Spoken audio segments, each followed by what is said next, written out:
Welcome to What's My Scene Star Scene. This is Mary Bukavalis, and today I'm here with Tommy Voice of the Casanovas. Hey Tommy, how you going? Good, thanks. How are you, Mary? I'm really well, really well. I'm Good. really enjoying the new album. I got a preview from your publicist. It's fantastic. How do Awesome. you Thanks feel so much. about it? Because it was done last year. How do you feel about it finally coming to light? Yeah, I feel really good about it. Because we recorded it probably about a year and a half ago.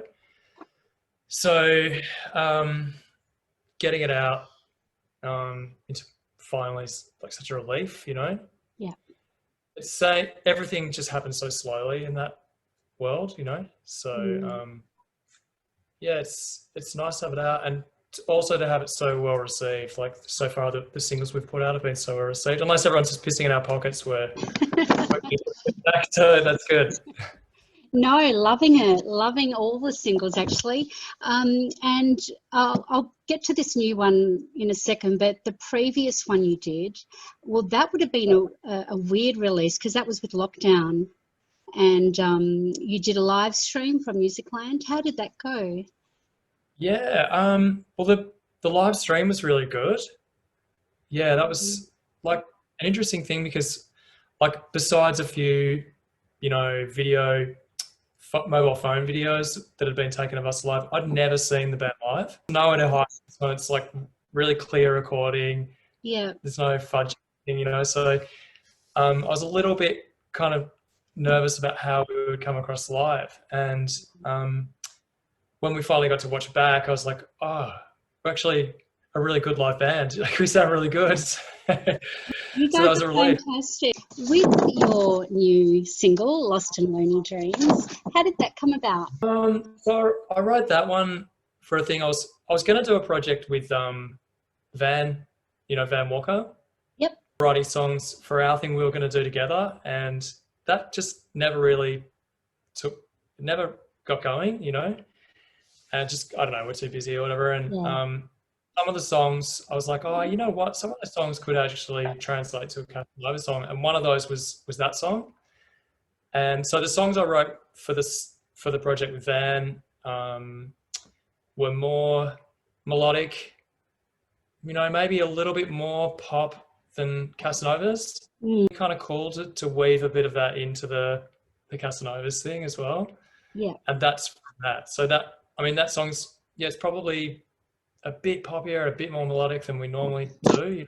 So I'm glad about that, and that's kind of been really good because it's kind of given me a a bit more of a direction for the next record. And I've been writing a lot because of lockdown, like writing heaps of songs, and so for the next record, there's a lot of melodic stuff with a lot of vocal harmony and stuff. Because now we've got Wolfie on the drums, he Yeah. sings as well.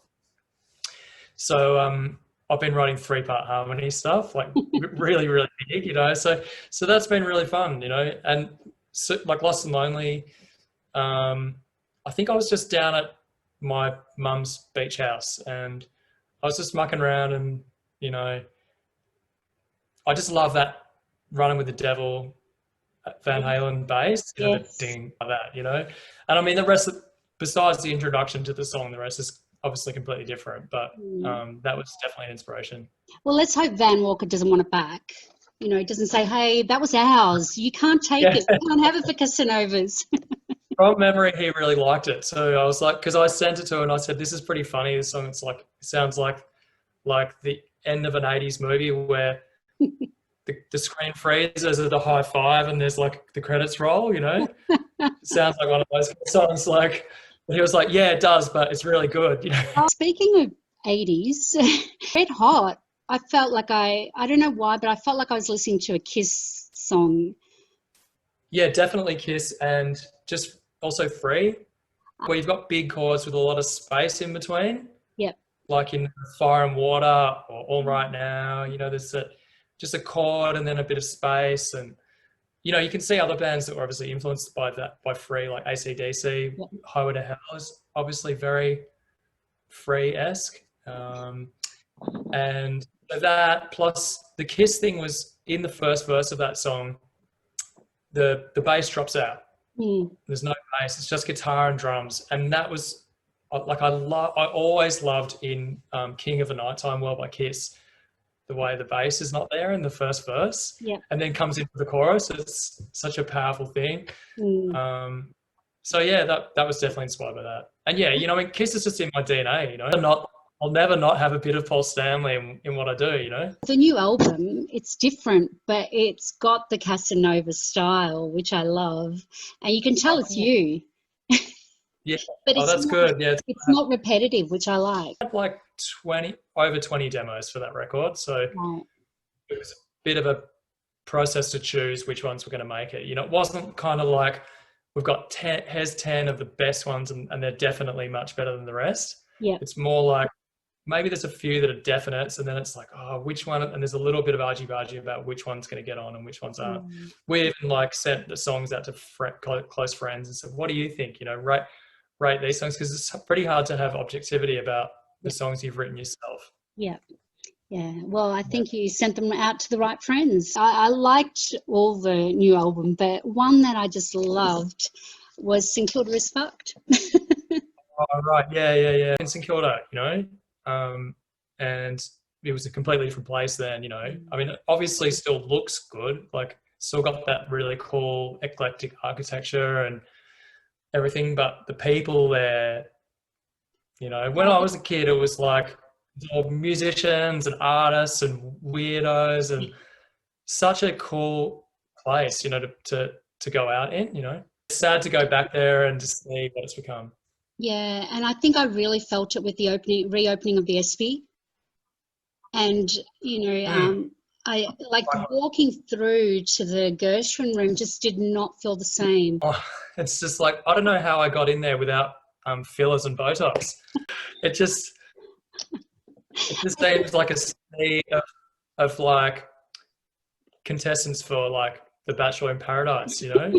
Now, with the lockdowns and the COVID situation, how's it going, especially now with, you know, working on your next album? Yeah, so there's an upside, and that is that I've got a lot more time on my hands. And so I can write a lot, you know, without getting interrupted. But the downside is that you get a lot of inspiration from life and doing stuff. Yeah. And being stuck in the house, you've got to channel inspiration from elsewhere, you know.